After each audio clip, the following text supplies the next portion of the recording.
YTN 라디오 김우성의 생생경제. 애청자 여러분 안녕하십니까. 김우성 PD입니다. 날이 더워서 그렇겠죠. 전기요금이 이렇게 오랫동안 이슈가 된 적은 없었습니다. 오늘 관련 주무부처 장관은 현실적으로 지금 조정은 어렵다 이런 입장을 밝혔습니다. 부자 감세가 될 수도 있다 이런 논리도 나왔는데요. 이 발언이 또 논란의 중심에 섰습니다. 전기를 펑펑 쓰는 게 부자 감세랑 어떤 상관이냐 이런 비판도 나오고 있습니다. 오늘은 퀴즈를 오프닝에서 내드립니다. 전기요금을 둘러싼 뜨거운 이슈 바로 이 제도 때문입니다. 쓸수록 더 많은 배율로 요금을 내야 하는 이 제도 뭘까요? 많이 보내주시기 바랍니다. 소득세도 더 벌수록 더 세금을 많이 내는 이 제도와 연관돼 있습니다. 오늘 인터뷰는 한국의 신용등급평가와 관련된 의미, 문제점 짚어보겠습니다. 그리고 전자금융시대의 임감이죠. 공인인증서, 무엇이 문제이고 또 어떻게 변해야 될지도 인터뷰 준비했습니다. 화요일은 건국대 경제학과 최백은 교수와 함께 경제 도미노도 함께하는 날입니다. 2016년 8월 9일 화요일 김우성의 생생경제입니다.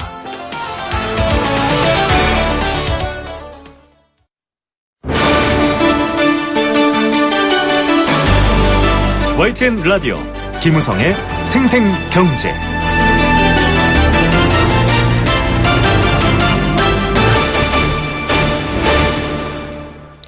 네. 첫 번째 생생 인터뷰입니다. 어제 저희가 뉴스 브리핑에서도 재빠르게 알려드렸지만 한국의 국가 신용 등급이 올라갔습니다. 상당히 좋은 수준으로 올랐고요. 11개월 만에 올라서 의미가 있다 이런 얘기 전해드렸었죠. 한국이 이 스탠다드 앤 푸어스 S&P라고 부르는데요. 이곳으로부터의 신용평가를 받기 시작한 건 1988년 이후부터입니다. 방송을 들으시는 많은 분들은 수출 감소로 경기 성장률 계속 떨어지고 경기 어렵다, 경제 힘들다 이런 얘기에다가 사드 문제까지 복잡하게 끼어 있는데 어떻게 신용등급이 올라갔을까 의아해하시는 분들도 있습니다.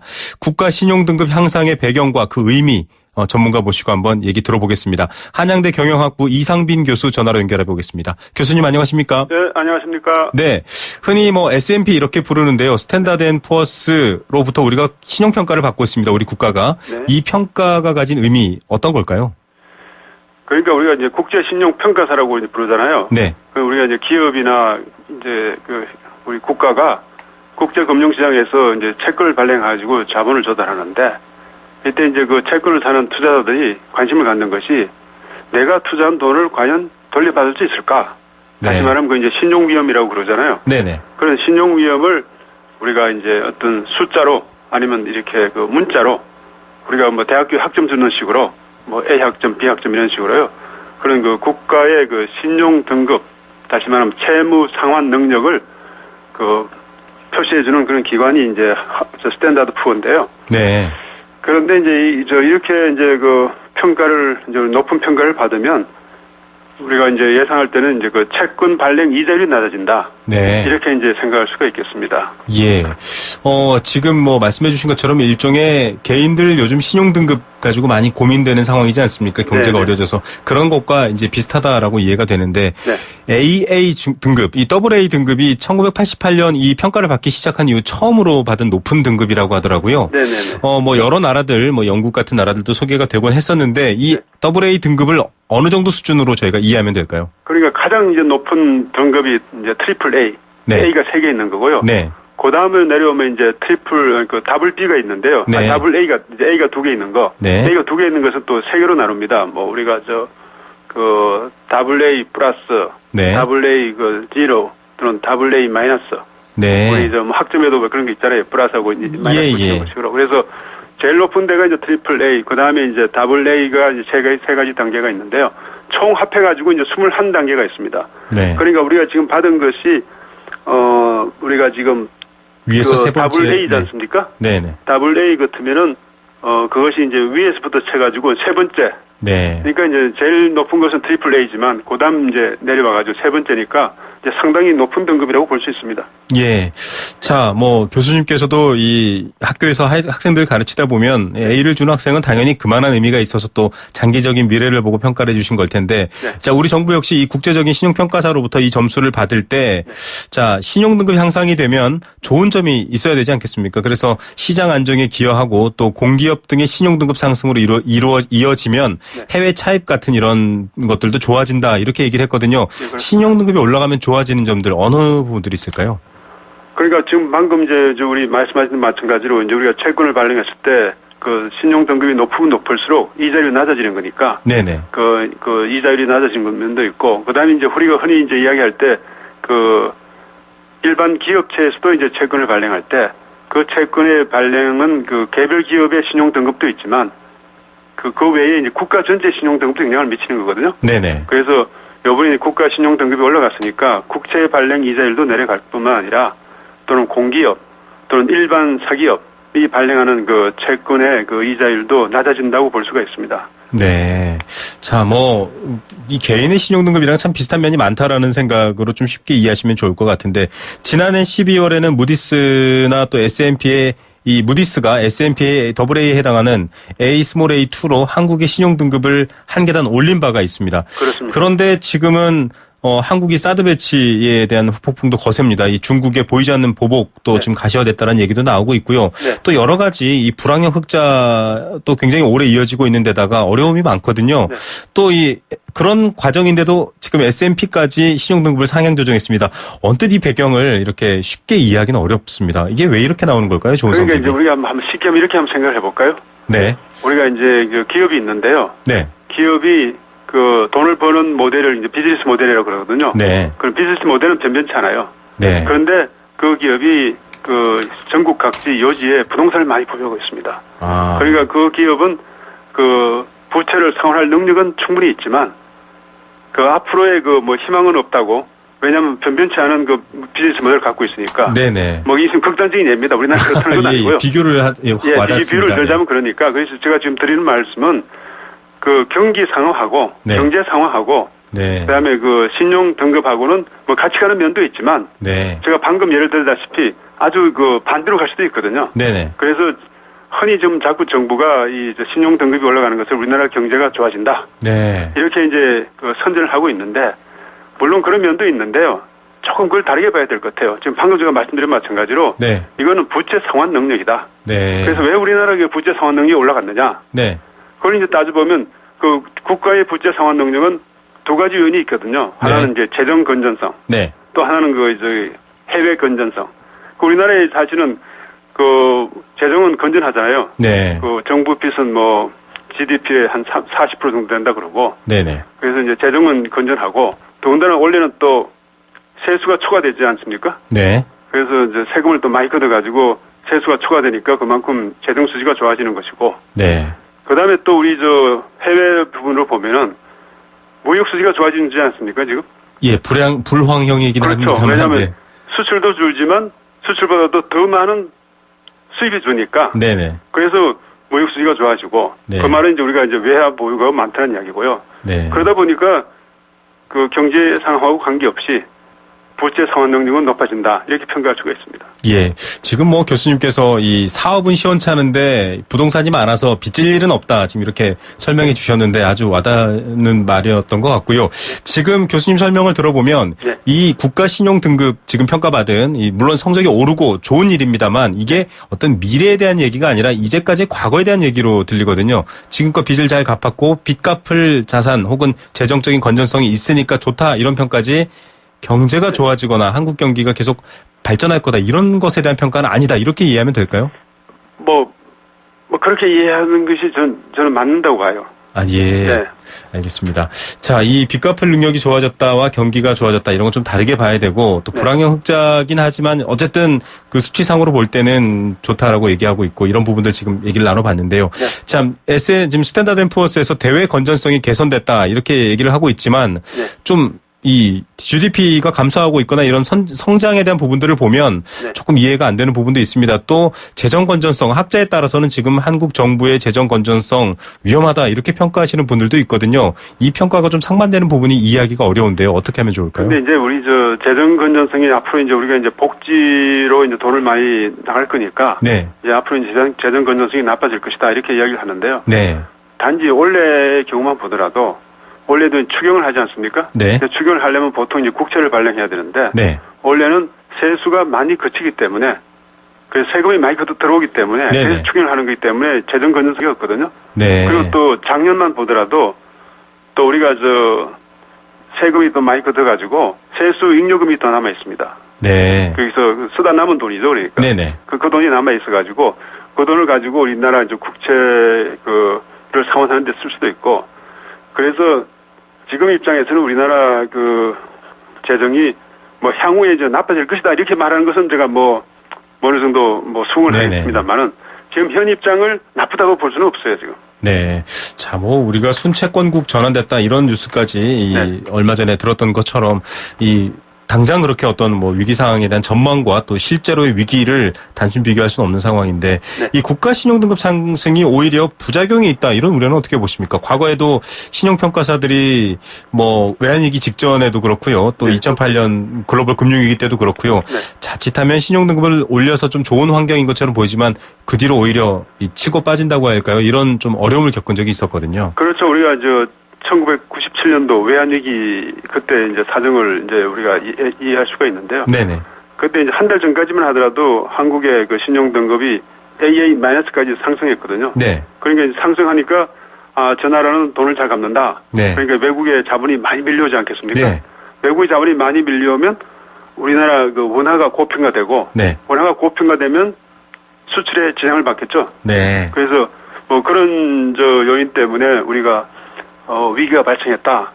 이렇게 이제 주장을 할 수 있는데요. 네네. 물론 여러 가지 이제 복합적인 다른 요인이 있겠죠. 그런데 단 요인 때문에 위기가 발생한 건 아니지만, 네.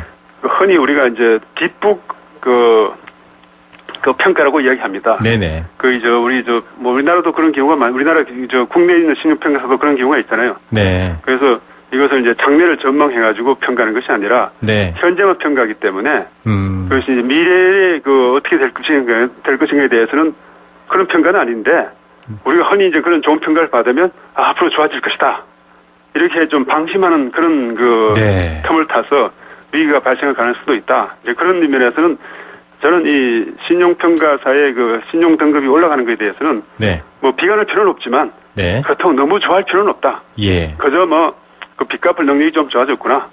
그런데 빚 갚을 능력이 좋아지는 원인이 경제가 아주 잘 좋아져가지고 그러면 좋은데, 아까 말씀드린 마찬가지로 축소지향의 경제라고 그럴까요? 네네. 점점 이게 쪼그라드는 경제 하에서 조금 우리가 빚 갚을 능력이 많아졌다고 해가지고 너무 이것을 갖다가 우리가 좋아할 필요는 없다. 네. 그저 담담하게 받아들이는 정도가 좋지 않을까. 그렇게 저는 생각합니다. 예, 맞습니다. 지금 하신 말씀처럼 현재를 평가하는 거고 미래에 대한 섣부른 예측이 아니다라는 점이 중요할 것 같습니다.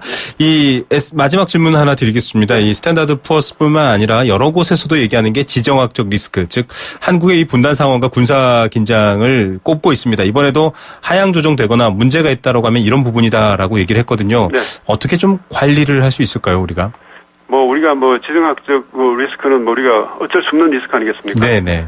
그런데 우리가 일대일일수록 우리가 내부 단결, 이것이 저는 지정학적 리스크를 극복할 수 있는 방법이다. 네. 흔히 하는 이야기로 뭉치면 살고 흩어지면 죽는다.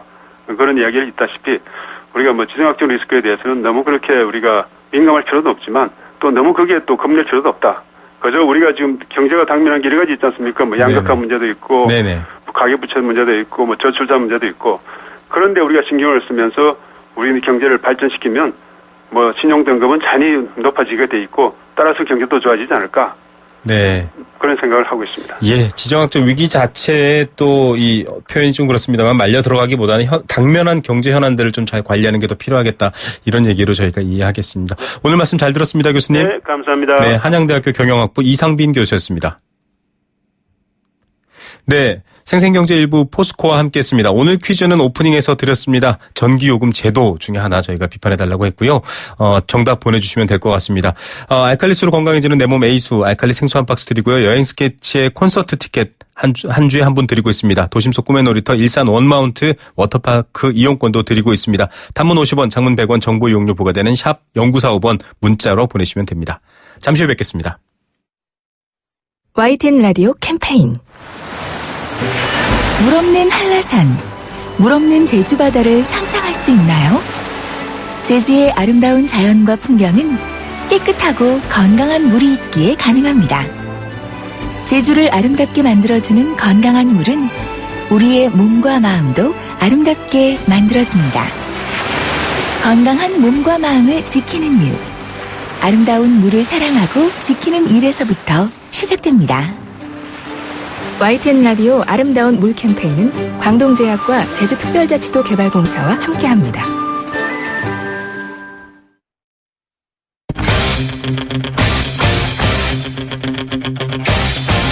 지금 가장 뜨거운 경제 소식. 경제 톱 뉴스. 요즘 경제 톱뉴스는 계속 전기요금이 논란입니다. 오늘 경제 톱뉴스에서도 역시 마찬가지 내용 전해드리겠습니다. 조선업종 엎친 데 덮친 격으로 수주 잔량까지 떨어져서 지금 업계가 난항입니다. 관련 뉴스 전해드리겠습니다. 2대12 권소영 기자 연결합니다. 안녕하십니까? 네, 안녕하세요. 네. 요즘은 이것 빼고 경제 부문 뉴스가 안 나올 정도로 굉장히 뜨거운데요. 누진제 논란, 정부가 개편 어렵다 입장을 밝혔죠? 네, 날씨만큼이나 가정용 전기요금 누진제 개편을 해야 된다 이런 논란도 뜨겁게 달아올랐는데요. 산업통상자원부가 오늘 브리핑을 갖고 현재 상황에서는 개편이 어렵다 이렇게 밝혔습니다. 오늘 이 누진제에 대한 여러 가지 오해를 설명하는 데 시간을 많이 할애했는데요. 먼저 주택용 요금은 지금도 원가 이하로 공급을 하고 있기 때문에 징벌적 요금제는 아니다. 이렇게 설명했습니다. 6단계로 구성된 누진제에서 4단계 이하는 월 평균 전기요금이 5만 원 수준이고 4구간 초과에 대해서만 평균 이상의 요금을 부과한다는 건데요. 그리고 또 지난 10년 동안 산업용 전기요금은 76% 인상한 반면에 주택용은 11%만 올렸기 때문에 산업용 요금을 과도하게 할인해준다 이런 지적도 사실이 아니다 이렇게 강조했습니다. 네. 지금 이렇게 전력대란 가능성이 좀 있는데 누진제를 완화하게 되면 전기를 더 쓰게 만드는 구조라서 그렇게 할 수 없다는 게 산업부 설명인데요.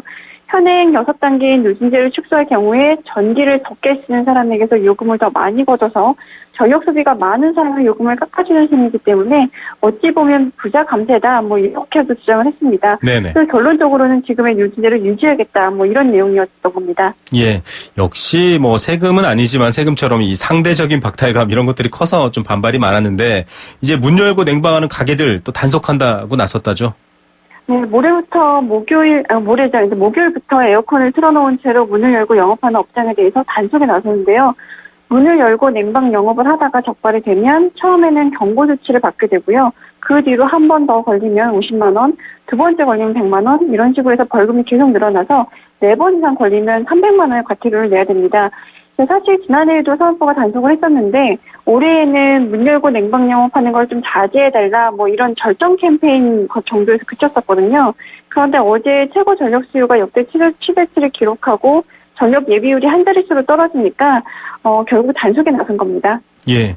그럼에도 불구하고 여론이 수그러들지 않으니까 정치권에서는 좀 움직임이 일고 있다 이런 말도 나오네요. 네, 더불어민주당과 국민의당 이런 야권에서 지금 누진제 개편을 추진하고 있는데요. 이미 국민의당은 누진 체계를 6단계에서 4단계로 줄이고 가정의 평균 사용량 구간인 200에서 한 400kWh 구간에서는 누진제를 좀 완화하는 내용의 개편안을 제시했습니다. 더민주에서도 박주민 의원이 누진제를 3단계로 간소화하고 누진제를 완화하는 내용의 법안을 발의해 놓은 상태인데요. 더 나아가 오늘 당 차원에서 누진제 개편을 위한 태스크포스를 만들어서 방안을 발표하겠다고도 밝혔습니다. 네. 정치권에서는 대규모 정제 사태를 우려하는 산업부의 논리에 대해서 현재 전체 전기 사용량 중에서 가정용이 차지하는 비중이 13.6%밖에 안 되는 데다가 이 지난 2011년 9월에 발생했던 블랙아웃은 정부가 전력 수요를 잘못 예측해서 원전 가동을 일시적으로 중단했기 때문에 벌어진 일이지 가정용 전기 사용이 급증해서 발생한 문제는 아니다. 이렇게 반박하고 있습니다. 예, 과연 전기세를 둘러싼 논란 무엇이 핵심인지 정말 무엇이 중요한지 사람들이 정확히 알았으면 좋겠다라는 바람도 있습니다. 조선업종 구조조정 얘기도 한창 나오고 있습니다. 여러 가지 지금 단계가 진행 중인데 여기에 엎친 데 덮친 격으로 수주 잔량까지 줄어들었네요. 네, 영국의 조선해운 분석기관인데요. 클락슨이 집계한 자료를 보니까 7월 말 기준으로 한국의 수주 잔량이 12년 8개월 만에 최저 수준으로 떨어졌습니다. 전 세계 수주량도 11년 5개월 내 최저를 기록했으니까 전반적으로 글로벌 조선업계가 일감이 없는 것은 마찬가지인데요. 우리나라 조선업체 일감이 더 빠른 속도로 줄어들고 있다는 점이 문제입니다. 네. 지난 한 달간 국내 조선업체 중에서 현대미포조선이 한 척을 수주한 게 전부였는데요. 같은 기간에 일본은 11척을 수주했고요. 중국도 12척을 수주했습니다. 이에 따라서 수주 잔량을 기준으로 보면 중국의 시장 점유율이 1월 초에 36.1%에서 8월 초에 36.7% 늘었고요. 일본 점유율도 22.4%에서 22.5%로 소폭이나마 증가했는데 한국의 경우에는 27.2%에서 24.3%로 줄어들었습니다. 예, 조금 늘었는데 우리가 줄어드는 폭은 좀 커서 걱정입니다. 자, 오늘 저희가 2부 인터뷰로도 준비했지만 모바일 뱅킹 사용 크게 늘었죠? 네, 뭐 어디서든 스마트폰만 있으면 뭐 간단하게 은행 업무를 볼 수 있는 시대잖아요. 그래서 모바일 뱅킹 이용하시는 분들 많은데요. 오늘 한국은행이 낸 자료를 보니까 2분기에 모바일 뱅킹 하루 평균 이용 금액이 3조 786억 원이었습니다. 네. 이게 1분기에 비해서 6.3% 늘어난 거고요. 3조 원을 넘어선 것도 분기 기준으로는 처음입니다. 그러니까 사상 최대인 셈인데요. 전체 인터넷 뱅킹에서 모바일 뱅킹 차지하는 비중은 건수를 기준으로 보면 61.3%입니다. 그런데 금액 기준으로 보면 7.3%밖에 안 됐는데요. 이유를 보니까 우리가 모바일 뱅킹 사용할 때 주로 계좌 조회할 때 뭐 이용하기도 하고 네. 소액을 이체할 때 쓰기 때문에 이렇게 금액 기준은 좀 낮은 것으로 나타났습니다. 예, 대출이나 큰 거래는 또 대면 거래 혹은 인터넷을 사용하는 것 같습니다. 금융 소비자를 위한 정보들을 모아놓은 포털 사이트들이 많이 생겼는데 뭐 여러 가지 많아요. 위험을 회피하기 위한 것도 많고 도움을 얻기 위한 것도 많은데 너무 많아서 좀 헷갈리는 경우가 있는데 이런 것들을 좀 정리할 수 있다고요? 네, 금융감독원이 다음 달 1일에 그 금융소비자 포털 사이트 파인이라는 것을 개설하는데요. 네. 주소가 fine.fss.or.kr입니다. 네. 그동안 은행, 보험, 증권 뭐 이런 각 금융협회하고 금융회사 또 금감원이 제각각 제공하던 이 금융정보를 한 군데에 모아놓은 사이트인데요. 그래서 결국 여러 사이트를 옮겨다니면서 정보를 찾아야 됐던 불편함이 좀 사라질 것으로 보입니다. 네. 금융상품 한눈에 혹은 또 뭐 통합연금 포털, 보험 담호와 IS 담호와 뭐 이런 기존 사이트에 있던 정보가 모두 담기고요. 또 현대 판매 중인 금융상품의 금리나 수수료, 가입 조건 이런 것들 모두 비교해 볼 수 있습니다. 그리고 또 상속인 금융거래나 뭐 보험 가입 내역, 뭐 휴면 계좌나 뭐 카드 포인트 잔액도 조회해 볼 수 있고요. 서민이나 중소기업 금융지원 제도나 뭐 이용 절차, 그리고 노후 설계를 위한 금융상담 서비스까지도 받을 수 있습니다. 그리고 내년 1월부터는 투자 성향을 분석해서 가장 적합한 연금 상품을 추천해주는 연금 어드바이저도 선보이는데요. 뭐 여러모로 좀 편리한 사이트가 될 것 같습니다. 예, 이런 건 정말 고객을 위한 일인 것 같군요. 자, 오늘 뉴스 중에 톱 어떤 것 고르시겠습니까? 아무래도 뭐 누진세 개편을 들 수 있을 텐데요. 네. 사실 가정용 누진세에 대한 불만은 계속 있어 왔는데 올 여름에 뭐 특히나 이상 분석 때문에 더 논란이 되고 있습니다.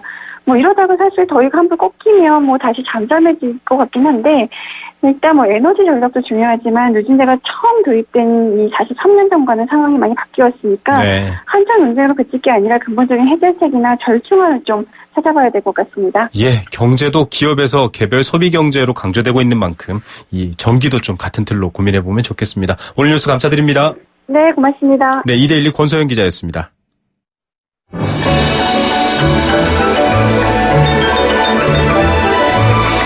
오늘의 경제를 들여다보는 시원한 창. YTN 라디오 김우성의 생생경제 생생인터뷰. 네, 두 번째 생생 인터뷰 보내드리겠습니다. 큰 돈을 이체할 때도 또 수시로 월급 통장에 잔고를 정리하거나 누군가에게 돈을 보낼 때도 아직까진 공인 인증서가 없으면 안 되시는 분들이 많습니다. 은행 역시 모바일 비대면 거래에 비중을 두고서 체질을 바꾸고 있죠. 그런데 공인 인증서는 과연 안전할까요? 전자금융상에서 나를 증명하는 인증의 방식도 다양해지고 있습니다. 공인 인증서 의무 사용 규제가 폐지되고 1년이 지났습니다. 이제는 홍채 인식, 정맥 인식 등 다양하게 개인을 인증하는 방법이 등장했습니다. 이 또한 안전할지도 걱정입니다. 공인인증의 방향 어디로 향하고 있을까요? 수시로 정보 유출이 일어나고 있는 위험한 시대이기도 한데요. 이와 관련해서 전문가와 함께 진단해 보겠습니다. 고려대학교 정보보호대학원 김승주 교수 전화로 연결합니다. 교수님 안녕하십니까? 네, 안녕하십니까? 예, 최근에 뭐 유출 사태도 있고 개인의 어떤 정보 보안에 대한 걱정이 많은 시대이긴 한데요. 이 공인인증서 다양하게 사용하고 계시거든요. 일종의 열쇠처럼 인식하고 사용하시는데 이 공인인증서에 대해서 저희가 정확히 어떻게 이해하면 좋을까요? 우리가 그 ITUT 국제 표준 기술 중에 네. PKI라고 하는 기술이 있습니다. 네네. Public Key Infrastructure의 약자인데요. 네. 이 PKI라는 기술이 뭐냐면 컴퓨터 상에서 도장이나 서명을 할 수 있게 해주는 기술을 얘기를 합니다. 네. 그런데 우리가 보통 도장을 찍거나 서명을 하려면 인감 증명서라는 게 필요하지 않습니까? 네. 이 컴퓨터나 인터넷상의 인감 증명서, 즉 전자적으로 도장이나 서명을 할 때 필요한 전자적인 형태의 인감 증명서를 우리가 인증서라 그럽니다. 네. 그런데 이 인감 증명서, 즉 인증서를 공공기관이 발행하면 그걸 공인인증서라고 그러고요. 네. 어떤 일반 기관, 사설기관이 발행하면 그걸 사설인증서라고 얘기를 합니다. 네. 자, 이 과거에도 인감도장 함부로 내주는 게 아니다 이런 말이 있을 만큼 사실 그렇죠. 중요한 의미를 갖고 있다라는 비교 설명이 가능했는데요. 지금 2015년도 모바일 금융서비스 이용 행태 조사한 결과가 한국은행에서 발표가 됐었는데요. 1월 달에 이 모바일 뱅킹을 이용하시는 분이 절반입니다. 그런데 사용하시지 않는 절반의 대부분이 아직은 좀 불안하다. 또 보안이 안전하지 않은 것 같다. 공인인증서도 못 믿겠다. 이런 얘기가 나오고 있습니다. 공인인증서 역시 안전하지 못한 환경에 있다. 이렇게 이해도 될까요? 우리가 보통 인감도장 관리 잘해라, 인감증명서 함부로 돌리지 마라 이런 얘기들 많이 하시지 않습니까? 네, 맞습니다. 이건 우리가 컴퓨터나 인터넷상에서 사용할 때도 마찬가지입니다. 네. 전자적인 형태의 인감증명서, 즉 인증서도 관리를 잘해야 되고요. 네. 그다음에 전자적인 형태의 도장도 관리를 잘해야 됩니다. 네. 그런데 우리가 잘 보면 우리가 공인인증서라는 걸 쓸 때 컴퓨터 하드디스크나 USB 같은 데 이렇게 저장하지 않습니까? 네, 되게 그렇게 쓰시죠. 예, 이것이 그닥 그렇게 안전하게 보관하는 형태는 아닙니다. 네. 요새는 해킹 기술이 워낙 발달해서 하드디스크에 있는 정보라든가 USB에 있는 정보는 너무도 쉽게 해커가 가져갈 수 있거든요. 네네. 그러다 보니까 요새 인증서, 즉 인감증명서 유출 사고가 많이 발생하고 있는 것 같습니다. 예. 자, 이렇게 해커들의 기술은 사실상 지금 방어하는 기술보다 늘 한 걸음 더 앞서 나가고 또 뒤따라가면서 방어하고 이런 방식인데 그런 위험성이 상존하고 있다 이런 말씀 해주셨는데요. 이렇게 불안한 마음들이 또 많으신데 정부는 이런 불안을 또 잠재우고 좀 새로운 것들, 핀테크 이런 것들을 활성화하기 위해서라도 생체인식 같은 새로운 인증수단을 조금 더 개발한다 이런 얘기가 나왔고 실제로 지금 부랴부랴 서비스들이 나오고 있거든요. 네네. 생체인식을 내 신체의 고유한 정보를 통해서 인증을 받는 건데 이건 더 안전하지 않냐 이렇게 보시는 분들도 있고 이것도 안전한 거 아닌 것 같은데 라는 분들도 있고요. 이거 어떻게 봐야 될까요? 사실은 우리가 생체인식 기술이 요새 많이 얘기가 나오고 있죠. 네. 근데 사실 그 이전에는 비밀번호를 많이 썼습니다. 네. 우리가 공인인증서 이런 거 할 때도 비밀번호 입력하라고 자꾸 얘기가 나오지 않습니까? 네, 맞습니다. 그런데 이론적으로 말씀드리면 비밀번호를 사용하는 것이 어떤 생체인식 기술을 사용하는 것보다는 더 안전합니다. 네. 그런데 여기엔 전제 조건이 있습니다. 뭐냐 하면 비밀번호를 충분히 복잡하게 설정을 해야 됩니다. 네. 그런데 많은 사람들이 비밀번호를 복잡하게 설정을 안 하거든요. 공인인증서 비밀번호랑 포털 사이트 이용 비밀번호랑 같으신 분들도 많다고 조사됐더라고요. 그렇죠. 그리고 비밀번호가 1, 2, 3, 4 이런 비밀번호를 쓰는 경우들이 많죠. 네네. 그러다 보니까 비밀번호가 제대로만 사용하면 안전하긴 하지만 실제로는 안 그렇다는 얘기죠. 네. 그러다 보니까 이제 생체인식 기술을 사용하도록 요새 많이 유도하는 경우가 많습니다. 네네. 그런데 외국 정부기관에서도 보통 얘기하는 것이 생체인식 기술만 쓰는 것은 아직까지는 좀 불안하기 때문에 네. 생체인식 기술과 비밀번호를 같이 써라. 즉 다른 보안수단과 생체인식 기술을 같이 쓰라는 식으로 많이 권고를 합니다. 네. 결국 이 생체인식만으로는 더 진일보한 안전한 보안 체계가 성립됐다라고 말하기는 어렵고 기존의 비밀번호 또 이 체계적이고 복잡한 비밀번호라든지 이런 것들이 필요하다는 말씀을 해주셨는데 이 영화 같은 데 보면 사실은 이 눈의 홍채를 인식하거나 개인의 어떤 핏줄 모양을 인식하거나 이런 것들이 굉장히 좀 더 앞서간 기술로 보여서 그런 것 같기도 하거든요. 그렇죠. 이 자체도 유출되거나 혹은 복제되거나 이런 위험은 없을까요? 그러니까 영화에서 보면 지문을 이렇게 복제해서 그 사람 흉내를 낸다든가 네네. 눈에 홍채를 이렇게 떠서 그 사람 흉내를 낸다든가 하는 장면들이 많이 있지 않습니까? 네네. 사실은 이것들이 충분히 가능합니다. 가능한 얘기군요. 예, 네. 그런데 이걸 막으려면 어떤 지문인식 센서, 홍채인식 센서가 굉장히 좋아야 되거든요. 네. 그런데 이런 좋은 센서를 쓰려면 비용이 올라갑니다. 네. 그러다 보니까 이제 휴대폰 제조 단가가 올라가거든요. 네네. 그러다 보니까 좋은 센서 기술이 있음에도 불구하고 현실적으로는 그런 것을 모든 데 활용하는 건 불가능합니다. 네. 그러다 보니까 아직까지도 이런 위조 지문이라든가 위조 홍채 등을 이용해서 어떤 인증 기술을 우회하는 경우가 많고요. 네. 실제 유튜브 동영상을 보시면 휴대폰 상에 있는 지문인식 기술을 우회하는 그런 어떤 동영상들은 쉽게 찾아보실 수가 있습니다. 예. 결국은 뚫으려는 사람들은 계속 수단과 방법을 가리지 않고 뚫으려고 하기 때문에 막는 것에 있어서의 왕도는 없습니다. 그런 설명해 주신 것 같은데 이 사실 얼마나 뛰어난 보안 기술, 얼마나 뛰어난 방패가 있느냐의 문제보다는 지난번 뭐 인터파크 해킹 때 여러 매체를 통해 지적해 주신 것처럼 결국은 관리의 문제인 것 같기도 하거든요. 네네. 공인인증서도 마찬가지고요. 이것조차 복제되고 뚫리고 하는 건 결국 아까도 말씀해 주셨지만 어떤 관리의 부분이 큰데 네. 그런 시각으로 좀 봐야 되지 않을까요? 일단은 뭐 공인인증서라는 게 제가 아까 말씀드렸듯이 어떤 전자적인 형태의 정부가 발행한 인감증명서라고 말씀드렸지 않습니까? 네네. 그렇기 때문에 이런 인감증명서, 공인인증서를 잘 보관하는 일은 굉장히 중요합니다. 네. 근데 실제로 공인인증서 사고가 나는 많은 경우를 보면 이런 관리가 좀 잘못돼서 어떤 사고가 나는 경우가 사실은 상당히 많습니다. 네. 그래서 공인인증서 같은 경우도 사실은 보관을 좀 안전하게 하셔야 되고, 네네. 그 다음에 공인인증서 비밀번호도 좀 안전하게 잘 관리하실 필요는 있습니다. 예.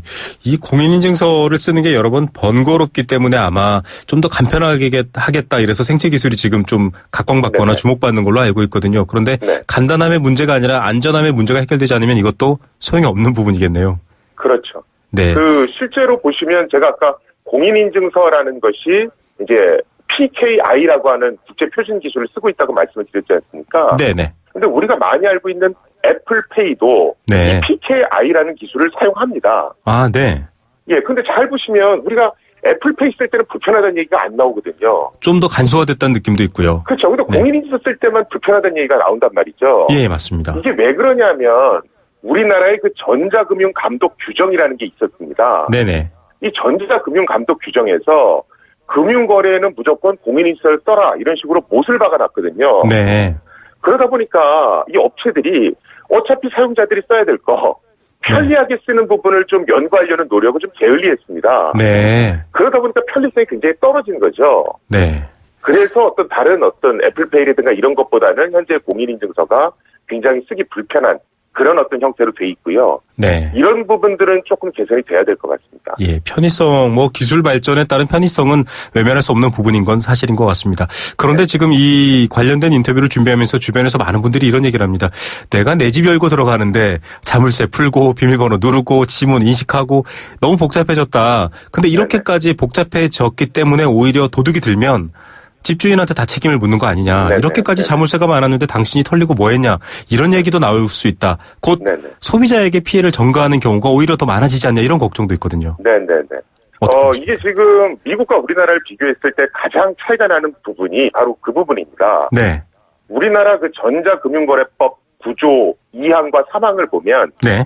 이용자 중대 과실이라는 부분이 있습니다. 네. 이게 뭐냐면 사용자가 어떤 여러 가지 보안 수단을 어떤 금융거래를 하는 데 있어서 사용자가 반드시 지켜야 될 그런 어떤 의무 조항들을 기술해 놓은 거거든요. 네. 그래서 그런 어떤 사용자가 반드시 설치해야 될 프로그램이라든가 아니면 안전하게 관리해야 될 부분들을 제대로 안 했을 경우에는 네. 손해배상을 면책해 주는 겁니다. 아, 그러면 기업체는 전혀 책임이 없고 쓰시는 사용자가 책임을 져야 되는. 그렇죠. 네. 그래서 보통 이런 내용들이 보통 그 약관에 들어가 있거든요. 네. 그래서 약관에 키보드 보안 프로그램 설치하고 인증서 사용하고 뭘 하고 그다음에 보안 카드 번호 35개를 함부로 입력하지 말고 이런 내용들이 들어가 있단 말이죠. 예, 맞습니다. 그래서 이런 것들을 했을 경우에는 이용자 중대 과실에 포함돼서 손해배상을 사용자가 받을 수가 없습니다. 범죄 집단으로부터 해킹을 당해서 피해를 입어도 이런 사례에 포함이 된다면 전혀 그렇죠. 보상을 못 받는 거죠. 그렇죠. 그런데 문제는 뭐냐면 IoT 시대가 오면서 해킹 기술이 워낙 발달해서 네.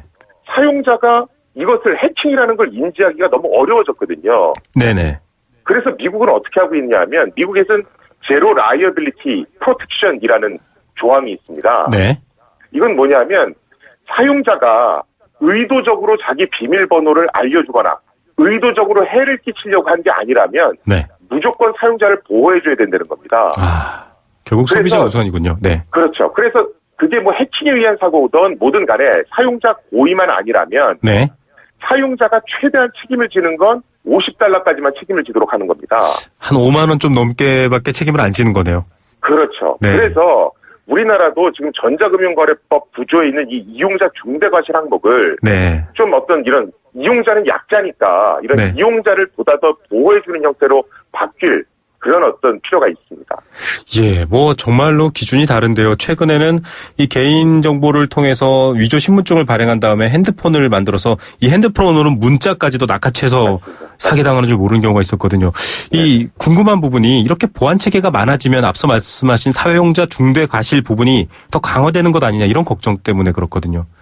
보안 그렇죠. 체계가 더 많아지면 그럴 경향도 있을까요? 네. 보안 프로그램을 여러 개를 설치하도록 약관에다가 강제화시킬 수가 있거든요. 네네. 그럼 사용자는 더 불편해지는 거죠. 네. 그래서 바로 이 전자금융거래법 구조가 빨리 바뀌어져야 되는 거고요. 네. 지금 사실은 공인인증서에 의무 사용 규제가 풀렸다라고 막 얘기를 하지만 네. 사실은 그것보다는 전자금융거래법의 이용자 중대과실 조항을 빨리 좀 개선할 필요가 있습니다. 예, 그렇게 기업체가 부담을 느낀다면 사실은 기업 수준에서 더 뛰어난 보안 관리책을 스스로 노력할 것 같다라는 생각도 듭니다. 그렇죠. 이 IoT 시대까지 열렸습니다. 보안 인증 이제 계속 발전해 나갈 텐데요. 좀 어떤 방향에 주안점을 두고 방향을 설정해야 될까요? 지금 외국에서는 보안 프로그램, 보안 소프트웨어를 얘기할 때 네. 반드시 사용 편리성을 얘기를 합니다. 네네. 즉 보안 프로그램이 아무리 뛰어나다 하더라도 그것이 불편해서 사용자가 안 쓰게 된다라면 또는 네. 잘못 쓰게 된다라면 아무 의미가 없다는 얘기입니다. 네.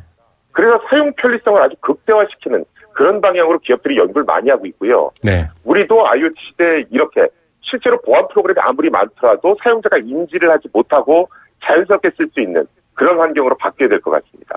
예, 결국은 소비자, 사용자를 중심에 두다 보면 더 안전할 수 있다라는 생각까지도 닿는 네, 것 같습니다. 맞습니다. 예, 교수님 오늘 말씀 감사드립니다. 네, 고맙습니다. 네, 고려대학교 정보보호대학원 김승주 교수였습니다. 세계 경제가 내 주머니 속으로 경제 도미노. 네, 나날이 복잡한 경제 상황, 도대체 나에게는 어떤 영향을 줄 수 있을지 또 이게 어떻게 흘러가는 일인지 알 수 있는 화요일의 알짜배기 코너입니다. 경제 도미노 준비했습니다. 금융감독원이 2016년 대기업 신용위험 정기평가 결과 흔히들 살생부 이렇게 부릅니다. 이 발표가 나왔는데요. 기업 구조조정 촉진법, 이 기촉법이 시행된 이후 처음 발표된 결과입니다.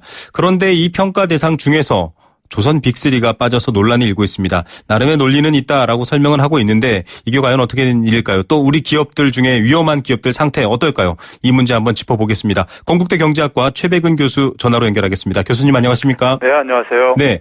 자, 이번에 이 금감원에서 드디어 이 살생부를 발표를 했습니다. 기촉법 적용 이후 처음이다 이렇게 나오고 있거든요. 좀 달라진 면이 있을까요?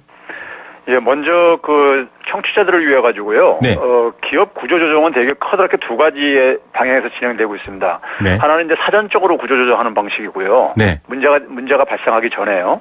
그게 되게 이제 기업 활력 제고법 우리가 흔히 원샷법으로 알고 있는 네. 그런 방식이라든가 아니면 이제 기촉법에도 이제 그러니까는 주채무 계열 제도를 이용을 해가지고 이제 그러니까 재무구조를 개선하는 사전적으로 재무구조를 개선하는 네. 이런 방식도 있는데 이번에 한 것은 이제 개별 대기업을 대상으로 한 이제 신용위험 평가를 가지고 한 건데요. 네.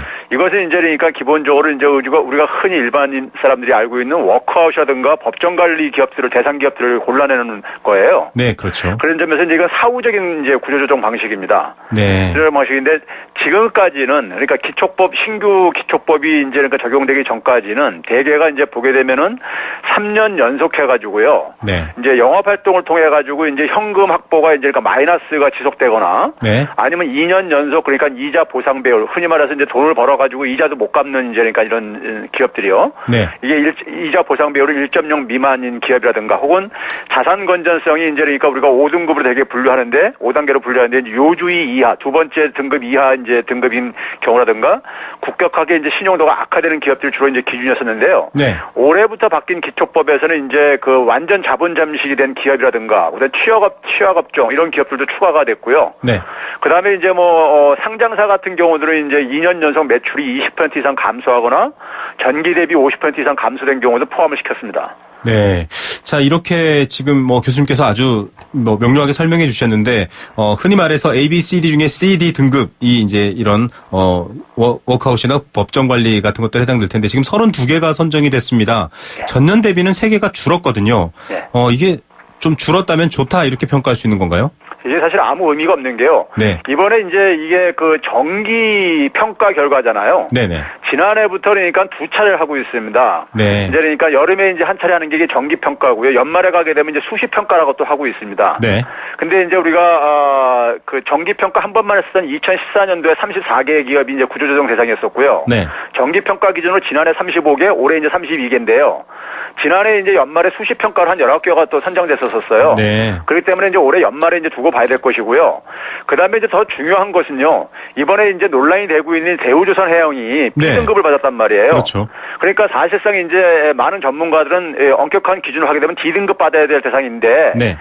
B등급을 받았기 때문에 이게 그러니까 32개 개수라는 것이 별 의미가 없다는 것입니다. 네. 자, 대우조선해양은 지금 B등급을 받았는데요. 뭐 여러 가지 지금 상황이 진행되고 있기 때문이다라고 얘기는 했지만 이런 경우만 봐도 지금 이렇게 별로 지금 선정된 것들이 의미가 없을 정도다라는 얘기를 해주셨는데 지금 특혜 논란도 나오고 있습니다.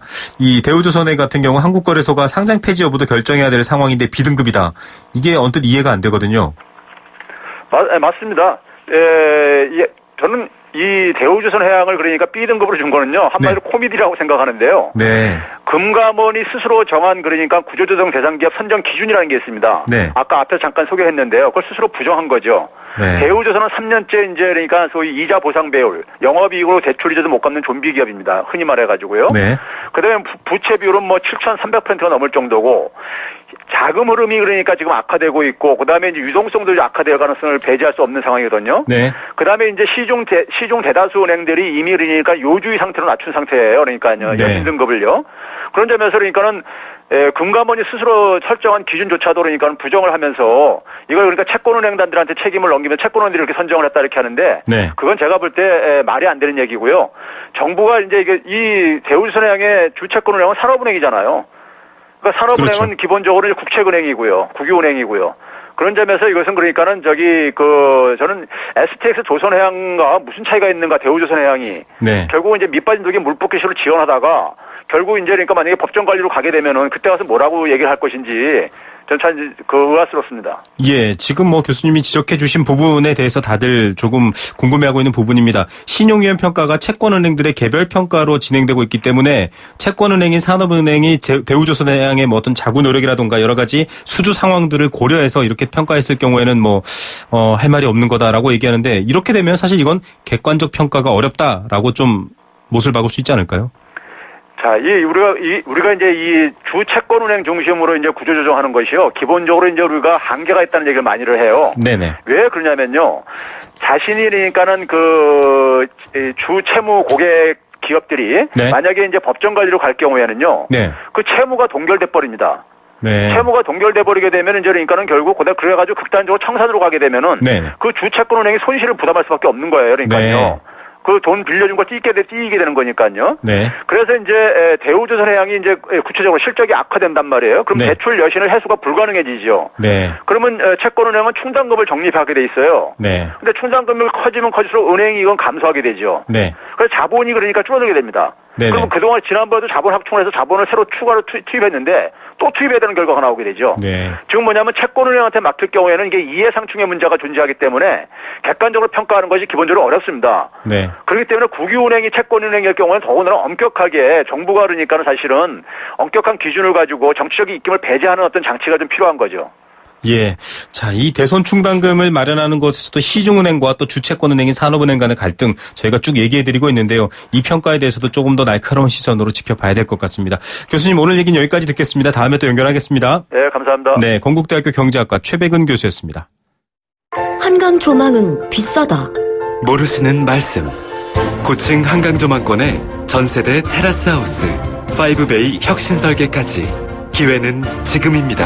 남양주 다산신도시 금강펜테리움 리버테라스 1차 1899-5733 8월 오픈 금강주택. 더 넥스트 스파크 한국자동차 산업협회 기준 2016 상반기 경차 판매 1위. 감사의 마음으로 준비한 혜택. 스파크를 구매하는 선착순 5,000분께 100만원 할인. 지금은 스파크 전성시대. 60개월 할부 이용 조건. 이자율 4.9%. 할부원금 500만원 이상. 8월 31일까지 홈페이지 참조. Chevrolet Find New Roads. 목으로 마셔라. 원샷엔 하이트. 이 여름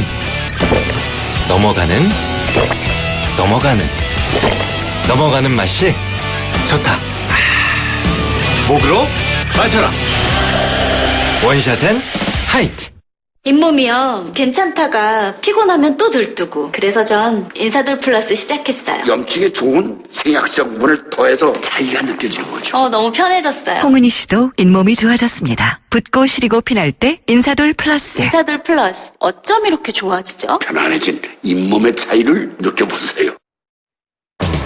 네, 생생경제 포스코와 함께했습니다. 퀴즈 정답 누진제 많이 보내주셨네요. 6778님, 현실적인 답은 없지만 생생경제가 서민들의 마음을 항상 대변해 주셔서 감사합니다. 저희가 좀 더 감사드립니다. 생수 한 박스 보내드리고요. 8327님 여행 스케치 티켓 드립니다. 그리고 티켓 선물 내일도 계속됩니다. 3시 10분에 찾아오겠습니다. 김우성의 생생경제였습니다.